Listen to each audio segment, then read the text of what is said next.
ಸುಮ್ಮನೆ ಕೆಲಸ ಅಂದ್ರೆ ಏನ್ ಅಂಗಡಿಲಿ ಹೋಗ್ಬಿಟ್ಟು ತಗೊಂಬರೋ ಐಟಮ್ ಏನು? ಕಷ್ಟಪಟ್ಟು ದುಡಿಬೇಕು. ಕಷ್ಟ ಕಷ್ಟ ಸರ. ಅಲ್ಲ, ಈ ಡೈಲಾಗ್ ಈತ ಪಾತ್ರ ಮ್ಯೂಸಿಕ್ ಎಲ್ಲ ಬೇಕಿತ್ತ ನನಗೆ? ಬೇಕ್ರಿ ಸರ್. ಫಸ್ಟ್ ಎಪಿಸೋಡ್ ಅಲ್ಲ, ಸ್ವಲ್ಪ ಕ್ಯಾರೆಕ್ಟರ್ ರಿಜಿಸ್ಟ್ರಿ ಆಗ್ಲಿ ಅಂತ. ಏನಾಗ್ಲಿ? ರಿಜಿಸ್ಟ್ರಿ ಆಗ್ಲಿ ಅಂತ. ರಿಜಿಸ್ಟರ್ ಆಗ್ಲಿ ಅಂತ. ನಾನು ಅಮಿತಾಬ್ ಬಚ್ಚನ್ ಅವರು ಸೇಮ್ ಟು ಸೇಮ್. ಇಬ್ರು ಒಂದ. ನೀನು Amitabh Bachchan same to same. Same to same. ಹೆಂಗೋ? ನಾವಿಬ್ರು ಗಂಡಸರ್ರಿ. ಕೆಲ್ಸ ಅಂತ ಇದೆಯಲ್ಲ, ನೀನ್ ಏನ್ ಓದಿದ್ಯಾ ಹೇಳು? ವಾಟ್? Oh my gorgeous. ಓದಿದ್ರೆ ಕೆಲಸ ಸಿಗ್ತೈತಿ? ಹೌದು. ನಮ್ಮಪ್ಪ ನಾ ಓದ್ತಿದ್ದೆ ಅಂತ ನಾಯಿಗೆ ಹೊಡೆದಂಗ್ ಹೊಡಿತಿದ್ದಾರಿ. ನಾ ಓದ್ತಿರೋ ಪುಸ್ತಕ ಎಲ್ಲ ಸುಟ್ಟಾಕಿದ. ಇನ್ ಮುಂದೆ ಯಾವತ್ತು ನೀವು ಓದ್ಬಾರ್ದಂತ ಪ್ರಾಸಿಮ್ ಮಾಡ್ಕೊಂಡಿದ್ದ.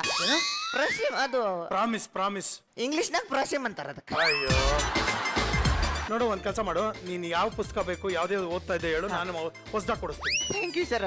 ಲವರ್ಸ್ಗಳ ಸಾವಾಸ, ಅಟ್ಟದ ಮ್ಯಾಗ ಅಟ್ಟಹಾಸ. ಯಾವ ತರದ ಪುಸ್ತಕ ಓದ್ತಾ ಇದ್ದೋ ನೀನು? ನಾ ಓದ್ತಿರ್ಲಿಲ್ರಿ ಸರ್. ಮತ್ತೆ ಬರೀ ಫೋಟೋ ನೋಡ್ತಿದ್ದೆ. ನಿಮ್ಮ ಅಪ್ಪನ ಜಾಗದಲ್ಲಿ ನಾನೇನಾದ್ರೂ ಇದ್ದಿದ್ರೆ ಸುಟ್ತಾ ಇದ್ದಿದ್ದು ಪುಸ್ತಕ ಅಲ್ಲ, ನಿನ್ನನ್ ಸುಟ್ ಆಗ್ತಾ ಇದ್ದೆ. ಅದಕ್ಕೆ ನೀವು ನಮ್ಮ ಅಪ್ಪಲ್ಲ. ಈಗ ನೋಡ್ರಿ, ನಾವಿಬ್ರು ಸೇಮ್ ಟು ಸೇಮ್. ನಾವಿಬ್ರು ಸೇಮ್ ಟು ಸೇಮ್. ಮತ್ತೆ ಹೆಂಗ ಸೇಮ್ ಟು ಸೇಮ್? ಇಬ್ರು ಮಜಾ ಟಾಕೀಸ್ನಾಗ ಅದೀವಿ. Same to same.